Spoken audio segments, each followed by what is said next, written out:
Gold और silver के बाद जिस कमोडिटी ने सबसे ज्यादा रिटर्न पिछले एक साल में दिया है वह है कॉपर। इस मेटल की इंडस्ट्रियल डिमांड में उछाल और शानदार फ्यूचर प्रोस्पेक्ट के बाद अब रिटेल इन्वेस्टर के साथ ही कंपनीज भी कॉपर बिजनेस में एंट्री कर रही हैं। Plastic lithium ion batteries recycle करने वाली कंपनी ग्रेविटा इंडिया ने हाल ही में कॉपर रिसाइकलिंग क्षेत्र में कदम रखकर अपने पोर्टफोलियो को काफी मजबूत किया है। कॉपर और उसके दूसरे एलॉय सेगमेंट में कदम रखते हुए राष्ट्रीय मेटल इंडस्ट्रीज लिमिटेड 565 करोड़ में खरीदने का ऐलान किया गया है। ग्रेविटा इंडिया मेनली लीड रिसाइकलिंग के लिए जानी जाती थी, लेकिन अब कंपनी मल्टी कमोडिटी प्लेयर बनने की दिशा में आगे बढ़ रही है। इस मेगा एक्सपेंशन के लिए कंपनी अपने पुराने नेटवर्क और सप्लाई चेन का इस्तेमाल कर कॉपर स्क्रैप जुटाने का तैयारी करेगी। इसके साथ ही वैल्यू एडिशन के तौर पर कंपनी केवल स्क्रैप इकट्ठा नहीं कर रही है, बल्कि इसे हाई ग्रेड कॉपर कैथोल और रॉड्स बनाने पर भी ध्यान देगी। इसके साथ ही आप समझते हैं कि कॉपर रिसाइकलिंग में इतनी महत्वपूर्ण क्यों है और कई कंपनीज इसमें निवेश क्यों कर रही हैं।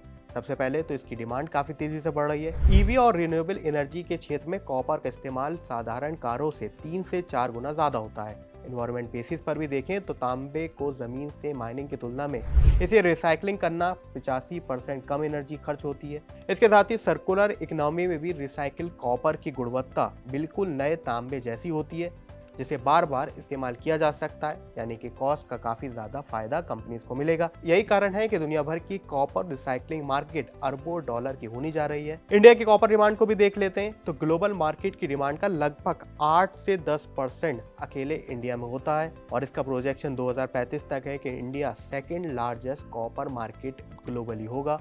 ग्रेविटी इंडिया का कॉपर क्षेत्र में ये प्रवेश विजन 2027 का एक महत्वपूर्ण हिस्सा माना जा रहा है। ये न केवल कंपनी को जोखिम को कम करता है, बल्कि इसे एक प्योर रिसाइकलिंग मेटल दिग्गज के रूप में स्थापित करता है। तो ऐसे में ग्रेविटा इंडिया इन्वेस्टर्स की भी काफी अच्छी पसंद रही है। पिछले साल इसमें अच्छा खासा रिटर्न इन्वेस्टर्स को मिला था। तो क्या आप भी ग्रेविटा इंडिया के इस कॉपर बिजनेस के बाद इसके शेयर में लेकर इंटरेस्टेड है? हमें कमेंट सेक्शन में जरूर लिखें।